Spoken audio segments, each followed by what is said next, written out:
के घर पर जो है वहाँ पर दिल्ली में हमला हुआ है।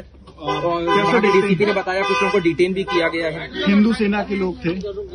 यही तो रेडिकलाइज्ड हो चुके हैं लोग और इनके रेडिकलाइजेशन की जिम्मेदारी बीजेपी सरकार पर आती है।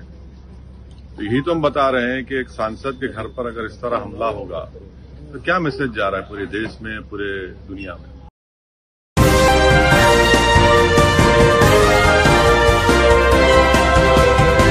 भगवा ब्रिगेड का आतंक जो है वो सर चढ़कर के बोल रहा है, क्योंकि खुले सांड की तरह इन्हें सड़कों पर छोड़ दिया है, जिससे वो आम नागरिक हो चाहे खास नागरिक हो, हर किसी के ऊपर हमला करते हुए दिखाई दे रहे हैं। दिल्ली 34 अशोका रोड पर असदुद्दीन ओवैसी के घर पर हिंदू सेना ने हमला कर दिया है, जिसका वीडियो भी वायरल हो रहा है। आदाब, नमस्कार, अस्सलाम वालेकुम नाजरीन। पल पल न्यूज के न्यूज रूम से मैं हूं आपके साथ नदीम अकरम। जी हां, हिंदू सेना के कार्यकर्ताओं ने मंगलवार को हैदराबाद के सांसद बैरिस्टर असदुद्दीन ओवैसी के दिल्ली 34 अशोका रोड पर हमला बोल दिया। यहां तक कि उन्होंने बोर्ड भी उखाड़ दिए और साथ ही साथ असदुद्दीन ओवैसी से इतनी नफरत उनके दिलों में भरी हुई थी कि उन लोगों ने उस नंबर को भी और उस नाम को भी उखाड़ करके फेंक दिया है।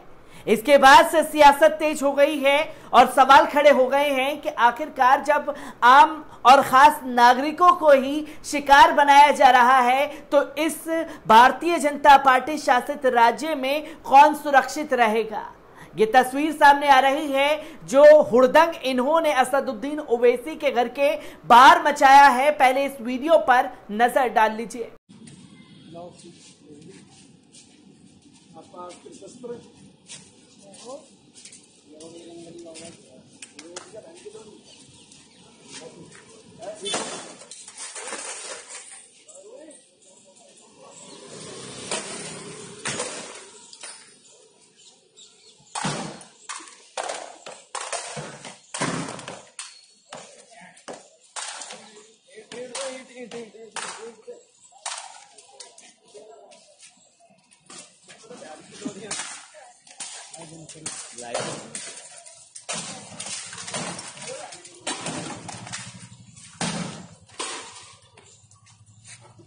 तो दोस्तों, आपने देखा कि किस तरीके से हुड़दंग मचाते हुए ये भगवा ब्रिगेड के जो हिंदू सेना के कार्यकर्ता थे, इन लोगों ने इस घटना को अंजाम दिया। ये भी तस्वीरें सामने आ रही हैं कि हमला करने के बाद बैरिस्टर असदुद्दीन ओवैसी ने भी सवाल उठाए हैं। क्या कुछ बैरिस्टर असदुद्दीन ओवैसी ने किया है और क्या पूरा मामला है, एक बार इस पर नजर डाल लेते हैं। हिंदू सेना के कार्यकर्ताओं ने मंगलवार को हैदराबाद के सांसद असदुद्दीन ओवैसी के 34 अशोका रोड नई दिल्ली स्थित आवास के बाहर प्रदर्शन किया और इसके बाद तोड़फोड़ की। प्रदर्शनकारियों ने ओवैसी के घर के बाहर लगी नेम प्लेट, लैंप और खिड़की पर शीशा भी तोड़ दिया। इस दौरान असदुद्दीन ओवैसी अपने आवास पर मौजूद नहीं थे। इस घटना की जानकारी मिलते ही पुलिस में हड़कंप मच गया था। सूचना के बाद नई दिल्ली जिले के आला पुलिस अधिकारी मौके पर पहुंच गए थे। मौके पर पहुंची पुलिस ने 5 लोगों को हिरासत में ले लिया है। संसद मार्ग थाना पुलिस कानूनी कार्रवाई कर रही है। ओवैसी 34 अशोका रोड पर रहते हैं। हिंदू सेना के कार्यकर्ता सोमवार शाम उनके आवास पर पहुंच गए और तोड़फोड़ शुरू कर दी। हिंदू सेना के प्रदेश अध्यक्ष विष्णु गुप्ता ने बताया कि कार्यकर्ता ओवैसी और उनके भाई के हिंदू विरोधी बयानों से नाराज हैं। सांसद असदुद्दीन ओवैसी लगातार हिंदू विरोधी बयान देकर सुर्खियों में रहने की कोशिश करते हैं, जिसके कारण उनके खिलाफ उत्तर प्रदेश में एक मामला भी दर्ज किया गया है। कुछ वर्ष पूर्व उनके भाई हिंदू विरोधी बयानों के कारण गिरफ्तार भी हुए थे। ओवैसी बंधु एक खास धर्म के लोगों को रिझाने के लिए हमेशा हिंदुओं को नीचा दिखाने की कोशिश में लगे रहते हैं। उन्होंने कहा कि हिंदू सेना ओवैसी से आग्रह करती है कि वे अपनी सभाओं से भड़काऊ हिंदू विरोधी बयान देना बंद करें। इससे हिंदुओं की धार्मिक भावनाएं आहत होती हैं। घर पर हमले के बाद असदुद्दीन ओवैसी ने कहा कि लोगों की इस कट्टरता के लिए भाजपा जिम्मेदार है। अगर एक सांसद के घर पर इस तरह से हमला होता है तो इससे क्या संदेश जाता है। ओवैसी इस वक्त यूपी में हैं और जब उनसे बातचीत की गई तो वे शिवपाल यादव से मिलने गए थे। उन्होंने कहा, मैं शिवपाल यादव से मिलने आया हूं, वे उत्तर प्रदेश के बहुत बड़े नेता हैं। इसी के साथ साथ आपको बता दूं कि इससे पहले अपने बयानों के लिए बिहार में सुर्खियों में रहने वाले भारतीय जनता पार्टी विधायक हरिभूषण ठाकुर बचौला ने हैदराबाद सांसद असदुद्दीन ओवैसी को धमकी दी थी। ऑल इंडिया मजलिस इत्तेहादुल मुस्लिमीन के अध्यक्ष असदुद्दीन ओवैसी की तुलना मधुबनी की बिस्फी विधानसभा के विधायक बचौल ने भौंकने वाले कुत्ते से की है। पटना में हरिभूषण ने कहा है कि अगर असदुद्दीन ओवैसी प्रधानमंत्री नरेंद्र मोदी और उत्तर प्रदेश के मुख्यमंत्री सीएम योगी आदित्यनाथ जी के खिलाफ बोलना नहीं बंद करेंगे तो उनका घर से निकलना मुश्किल हो जाएगा।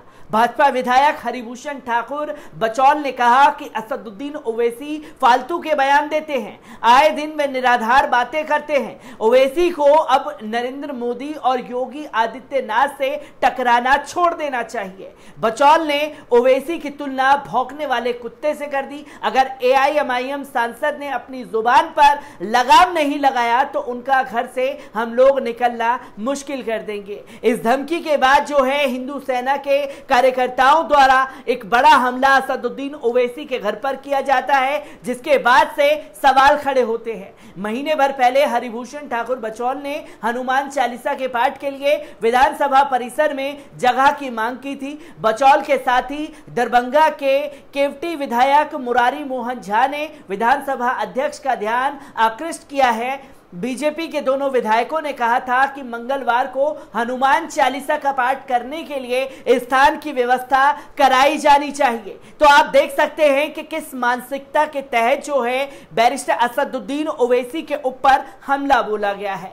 अगर विष्णु गुप्ता के बयान की बात की जाए तो वो ये कहते हुए दिखाई दिए कि हिंदू विरोधी बयान देते हैं, पर हिंदू विरोधी बयान का एक भी जो तथ्य है वो सामने ला करके दिखाई नहीं देते हैं। और अगर देश के प्रधानमंत्री या जो कट्टरता फैलाने वाले या कट्टरवादी चेहरे हैं, जो हिंदुत्व का चेहरा बने हुए हैं, मोहन भागवत, सीएम योगी आदित्यनाथ, प्रधानमंत्री नरेंद्र मोदी जी के बारे में अगर कुछ कहा जाएगा तो क्या वो हिंदू भावनाओं को आहत करने वाली होगी। अगर विष्णु गुप्ता ये आरोप लगा रहे हैं तो एक सवाल मेरा भी है कि लगातार जो धार्मिक भावनाएं मुसलमानों की आहत की जाती है नरसिंहानंद द्वारा, और साथ ही साथ कभी वसीम रिजवी जैसे लोग सामने आ जाते हैं, तो कभी पिंकी चौधरी जैसे लोग आ जाते हैं, और कभी ये खुद भी सोशल मीडिया पर अगर कुछ नहीं मिला और अपनी टीआरपी बढ़ानी है तो मुसलमानों को गाली दो और इस तरह की घटना को अंजाम दो। क्या ये धार्मिक भावनाएं भड़काने जैसा काम नहीं है? और अगर नहीं है तो मुझे यहां मुसलमानों को एक बार फिर से सलाम करना पड़ेगा कि इतनी बड़ी घटनाएं होने के बाद भी उन्होंने अपने संविधान पर, अपने कानून पर भरोसा जताया और ऐसी घटना को अंजाम नहीं दिया जो हिंदू सेना के कार्यकर्ता 34 अशोका रोड पर करते हुए दिखाई दिए हैं। सलाम है मुसलमान भाइयों को जिन्होंने अपने हौसले और कानून पर भरोसा करना ज्यादा यकीन समझा, क्योंकि ये वही लोग हैं जिन्हें कानून पर भरोसा नहीं है, और जब कानून पर भरोसा नहीं है तो कानून को हाथ में ले करके चल पहुंचे दल बल के साथ में बैरिस्टर असदुद्दीन ओवैसी के घर पर। और इन्हें अच्छे से मालूम था कि बैरिस्टर असदुद्दीन ओवैसी जो हैं इस वक्त घर पर नहीं होंगे, तो इसलिए हमला कर दिया जाता है। तो एक झुंड में गए और जब झुंड में खाली घर पर हमला किया और उसके बाद वीडियो को वायरल किया गया। वीडियो को वायरल करने के बाद सवाल ये खड़ा होता है कि जब एक सांसद सुरक्षित नहीं है तो देश के आम नागरिक का क्या ही हाल होता होगा। मैं ऐसी ही खबरों से आपको रूबरू कराता रहूंगा। दीजिए इजाजत, शुक्रिया।